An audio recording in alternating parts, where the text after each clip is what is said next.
একটা ভালো লাগতেছে না, অন্য দোকানে দেখেন। ঠিক আছে, কষ্ট দিলাম ভাই। কোনো অসুবিধা নেই ভাই। কিরে নিবি না? দাম শুনছস? তো দামি জিনিস নিবি, দাম দিয়ে নিতে হবো না? দেখ কত কেনাকাটা করছে, আল্লাহ যারে দেয় একদম হাত খুলে দেয়। আচ্ছা ওই আমি একটু আইতাছি। ওই ঝুমকাটা দেই ভাই, ঝুমকা পরলে তোমার নর্মালের চেয়ে বেশি সুন্দর লাগে। আমার যদি মেলা টাকা থাকতো তাহলে এমন কোটি কোটি ঝুমকা তোমার পায়ের সামনে এনে ফালায় রাখতাম। জমকাকে আমি পায়ে পড়তাম, এটা কি পায়েল? দাম কত? এটা স্যার 1650।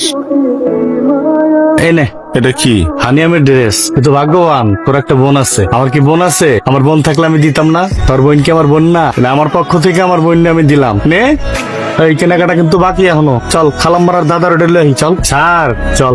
গোলাপি আপু, কেনাকাটা কেমন করলেন? তেমন না। কেন, জিনিসপত্রের দাম কি খুব বেশি? ওয়েল, জিনিসপত্রের দাম ঠিকঠাক, বাট এবার আমার বাজেটটা একটু কম। আপনার বাজেট কম কেন? কারণ আমার বয়ফ্রেন্ড এবার আমাকে অনেক কম বাজেট দিয়েছে। তো ভাইয়া আপনাকে কত বাজেট দিছে এটা একটু বলেন। মাত্র 2 লাখ। 2 লাখ টাকা বলে কম? আর আমরা 20,000 টাকা দিয়ে আরামসে সংসার চালাই। আপা, এবার আপনার ঈদের বাজেট কেমন? আনলিমিটেড। হাজবেন্ডের টাকা জিনিস কিনবো, এতে আবার লিমিট কিসের? আপনার হাজবেন্ডের জন্য কি কিনলেন? কিছুই কিনিনি, আমার জন্য কিনেছি। আমি খুশি মানে হাজবেন্ড খুশি। তা ঠিক, তা ঠিক। শোন, আমাকে দিকে